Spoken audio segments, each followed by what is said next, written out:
Let's be honest for a second. The price of entry for modern gaming is getting a bit ridiculous. If you want to play the big hitters we talked about earlier at native resolution, you basically need to take out a second mortgage for a GPU that's the size of a small microwave. But here's the secret the big publishers don't want you to know. Some of the best gaming experiences in 2026 don't require a liquid-cooled supercomputer. In fact, some of the most addictive, visually stunning, and mechanically deep games released this year will run on a literal potato. If you're a student on a budget, a traveler with a thin and light laptop, or someone still rocking a GTX 1050, this one is for you. We're looking at the best low-spec gems of 2026 that prove graphics aren't everything. First up, let's talk about a game that is essentially digital crack for anyone who likes organization, 2 Point Museum. Released just recently, this is the latest from the team that brought you 2 Point Hospital and 2 Point Campus. The reason this is a low-spec king is simple: optimization. The 2 Point engine is a masterclass in stylized, clean art that looks great on high settings, but scales down beautifully. Even on integrated graphics, you can manage your exhibits, send explorers out to find dinosaur bones, and deal with ghostly visitors without your frame rate dipping into the single digits. It's colorful, it's witty, and it's the perfect one more turn game for your lunch break. If you can run a web browser with more than 5 tabs open, you can probably run this. If you want something a bit more violent, we have Bolt Gun 2. This is a boomer shooter in the best way possible. It uses a 2.5D aesthetic 3D environments with sprite-based enemies that looks incredible because of its art direction, not its polygon count. Because it's a retro-styled shooter, it is incredibly light on your hardware. You could be blasting orcs and daemons into pixelated chunks at 104 frames per second on hardware that would struggle to open a PDF. It's fast, it's loud, and it captures that pure 90s adrenaline rush without the 90s jank. If your PC has a pulse, it can run Bolt Gun 2. Now, if you want something that will challenge your brain instead of your GPU, you need to check out Blueprints. This was a nominee for Indie Game of the Year in 2025, and it's still one of the most talked about games in early 2026. It's a puzzle adventure game set in a shifting manner. The catch? The manner is blank every time you start. You draft the floor plan as you go, choosing which rooms to enter.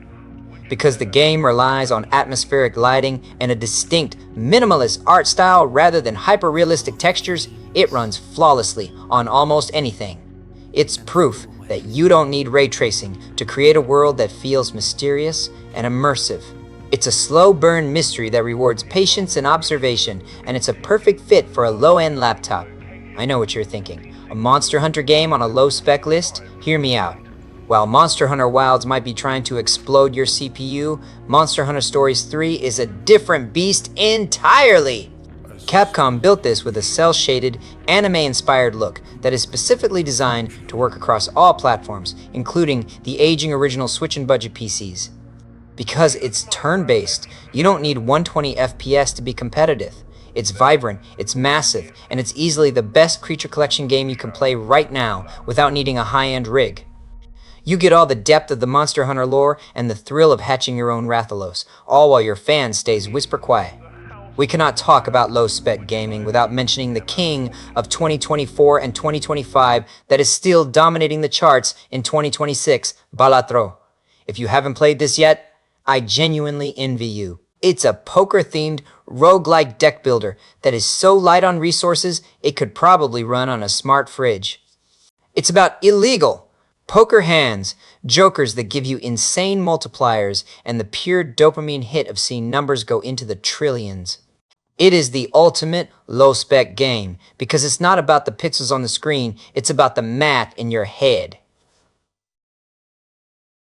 It's the kind of game you keep installed forever because it takes up almost no space and provides infinite replayability. Before we wrap up, let's talk about a few Pixel Pop pro tips for the low-spec warriors. 1. Lossless scaling. If you haven't downloaded this utility on Steam yet, do it.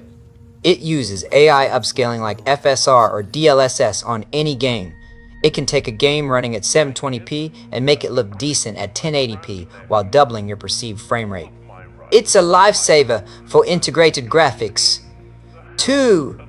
The indie bias.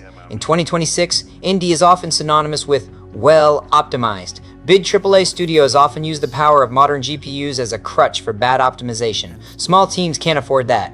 If a game has a stylized or pixel tag on Steam, your chances of running it successfully just went up by 80%. 3. Check the Steam Deck rating. Even if you don't own a Steam Deck, that rating is your best friend. If a game is verified for the deck, it means it's optimized for a lower power handheld, which usually means it'll run great on your budget laptop. Gaming is for everyone. You shouldn't be locked out of the best stories and the most fun mechanics just because you don't have $2,000 to drop on a tower. 2026 is a fantastic year for the budget gamer if you know where to look. So, what's your go-to potato game?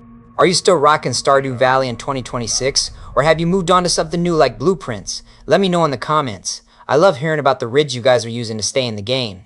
If you found this helpful, hit that like button and subscribe to Pixel Pop. We've got a whole series coming up on retro games that still hold up in 2026, and you won't want to miss it. See you in the next one!